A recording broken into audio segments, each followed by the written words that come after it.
The Help is the first and so far the only novel of the American writer Catherine Stockett. She was born and raised in Jackson, Mississippi in 1969, and she graduated in English and Creative Writing from the University of Alabama. She lived in New York and worked in the advertising sector for magazines and newspapers.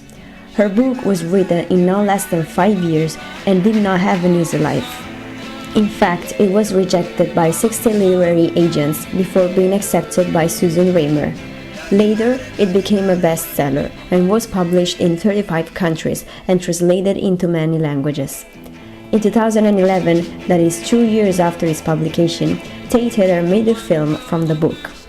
The story is set in the 60s in Jackson, Mississippi, a southern city still very anchored to distorted ideals based on social differences and discrimination towards black people, and that holds, still now, the highest gang murders rate. In this city, the lives of 3 women intertwine indissolubly. Skeeters, a white rebel and disliking rules lady, oppressed by her mother who would like her to become the typical housewife. Abilene, a sweet-colored housekeeper who looked after 17 white children throughout her life, and Minnie's, best cook of town and Abilene's friend, unable to keep a job as maid because of her funny arrogance and her impulsiveness. 3 women completely different from each other, almost incompatible, but tired by the case, the will to emerge and save themselves. Their first contact happens when Skeeter gets a job at the Jackson Journal for the Miss Myrna column, where she has to answer questions about household cleaning, but as she knows nothing about it, she decides to ask Abilene, her friend Elizabeth's maid, for help. Elizabeth agrees, but she doesn't want it to interfere with her duties. Skeeter takes this opportunity and tries to get information on what happened to her beloved Constantine, the black man who raised her and who disappeared when she came back home after graduating. Talking to Abilene, the girl wishes to write a book about these colored women which are so loved as kids and so ignored once those kids have grown up. Skeeter wants to write a book from a different perspective, giving voice to the mads, to colored people, and making the dream of Abilene's son, Trillery, come true. Bright, clever, and with a promising future, he was the first to think about writing a book dealing with the life of black people in Mississippi, but he died during a work accident because no one helped him promptly. At first, Abilene and Minnie are reluctant to accept Skeeter's proposal because of the dangers implied, but they are tired of living in a world where you are not permitted to talk or to sit on the white side of the bus, where you're not allowed to use the same toilet that a white person has used, where you deserve to die if you don't lay low, or where they call you a thief just to discredit yourself, making you lose any chance to get another job, where people who try to make their rights to be respected are killed in front of their family with no mercy. That was what happened to the civil rights activist Medgar Evers. So they decide to give it a go and try to involve other meds in town in this project.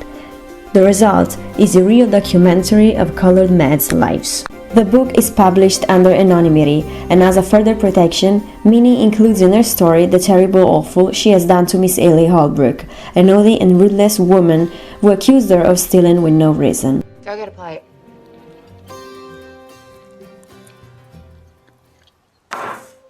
Eat my shit. Against all odds, the book is a real success, and soon all of the white ladies in Jackson read it and recognize themselves in those stories, even if they won't admit it. Thanks to Minnie's terrible awful, Ellie Holbrook convinces everyone that the book is not set in Jackson, even if she's clearly aware of it. She threatens Skeeter that she will get back at her, and then convinces Elizabeth to fire Abilene, blaming her for stealing. So Abilene, for the first time in a fit of rage, confronts the girl. Stop. You are godless woman. Then she says goodbye to her beloved word and asks her to remember something she used to repeat to her. You is kind, you is smart, you is important. You is smart, you is kind, you is important. The book is a never-ending succession of food for thought. The oppression of black people and the lack of respect toward another human being. the meanness toward people just because they are different or non-integrated. The will to be something more than a blonde and good-looking doll whose only purpose is being a wife and a mother. The book is both fluent and enjoyable to read, and we could say the same of the movie, which is so faithful to the novel that some dialogues are identical. Though differences exist, they are few and don't alter the deepness and the beauty of the story. In the novel, chapters appear to be like fragments of a secret journal written by the three characters, whereas in the movie we only listen to Evelyn's voiceover. Writing the book was a Trilori's idea, not Skeeter's, as it is shown in the movie. Skeeter's mother is sweeter in the movie than in the novel, where she is described as an inflexible character, committed to her decisions. But the major difference is the reason why Constantine disappeared.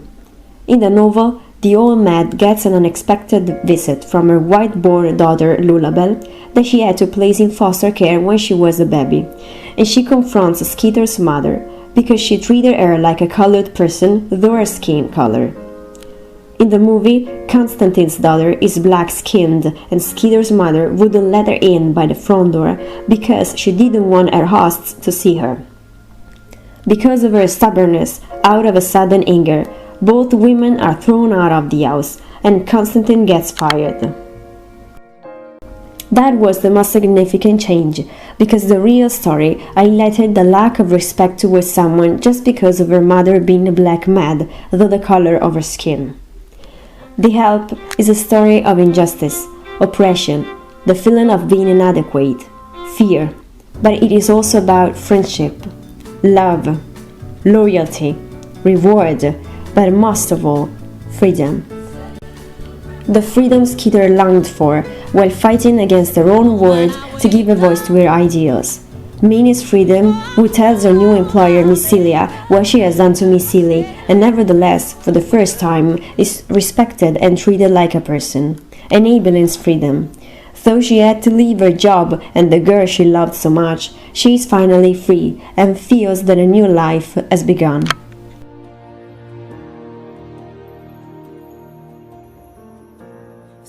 Be a long, long journey. It's gonna be an uphill climb. It's gonna be a tough fight. It's gonna be some lonely nights, but I'm ready.